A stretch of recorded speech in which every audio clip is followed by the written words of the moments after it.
iPads and other devices are called tablets because they belong on tables.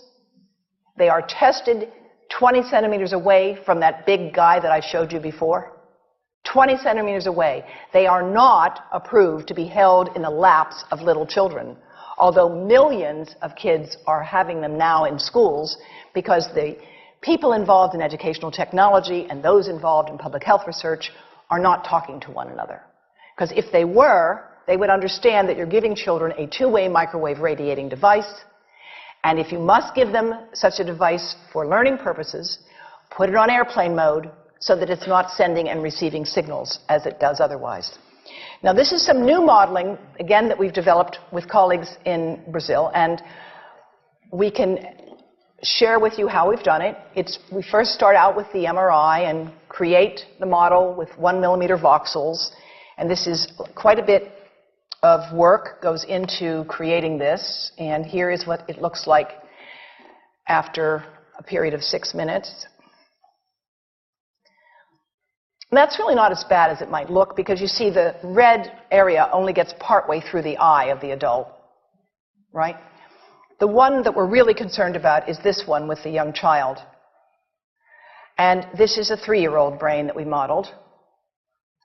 And you see that by the end of that 6-minute call, the peak radiation, yellow and red, is getting all the way into almost both eyes. And again, this is one call, and it's not going to kill anybody. It may not cause any biological effect whatsoever for 1 call or 2 calls or 3 calls. But the question is, what's the cumulative impact of this kind of exposure?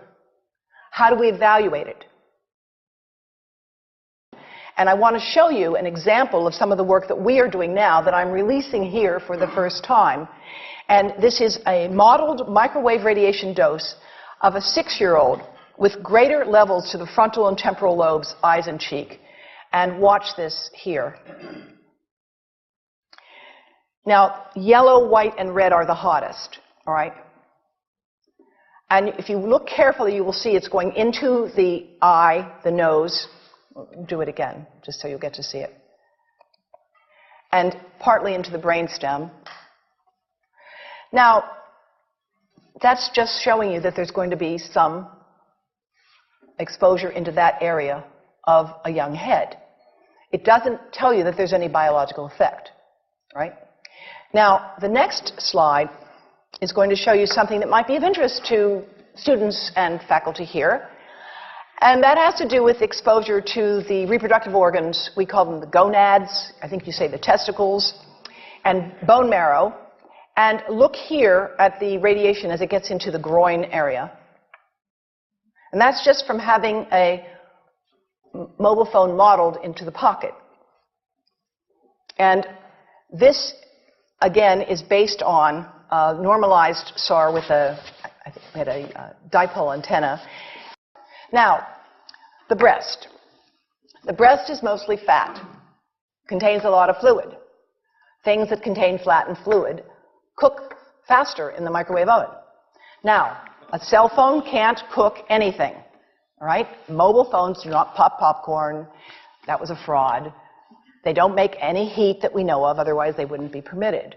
But they do go through things that contain fat and fluid, and we are now working at Environmental Health Trust with scientists at the University of California, San Francisco, scientists formerly the president of the American Cancer Society of California, because we are seeing women who keep cell phones in their bras. Has anyone seen a woman put a cell phone in her bra? Hands up, please. Please tell them you've heard now why they shouldn't do that. And here I want to show you our first case report from 2009, and we now have many more. This was a Chinese-American woman who used her cell phone 4 hours a day in her bra for 10 years while she was driving. Now, and you drive with a phone on your body. The phone is smart. It's going to go from one tower to another, and it's going to say, here I am, where are you, here I am. And it's going to be going to max power each time it moves from one cell tower to another. And there it was right next to her chest. And the tumors that developed right under the antenna of the phone. unusual tumors. But in the meantime, people have a right to know how you can minimize exposure. And again, I think this information is available on our website, will be available on yours. Remember, if you have to give a phone to a child, put it on airplane mode. And think about this. That microwave oven, it works because there's a metal box around the microwave signal, and the signal pings all over the place. Next time you get into an elevator or a train for any length of time, put your phone on airplane mode. Otherwise, that signal is going all over the place, magnifying and coming back. Keep the mobile phone away from you when it's on and you are asleep. Now, it takes a village to do a lot of things. These are some of the people whose materials I've used today with their permission, and I can't read this list to you, but I want you to know that I feel really honored to be working with some of the most talented people in the world on this issue. And they have given me permission to share these materials with you. And I leave you with this thought from Albert Einstein. The world is not dangerous because of those who do harm, but because of those who look at it without doing anything. So, thank you.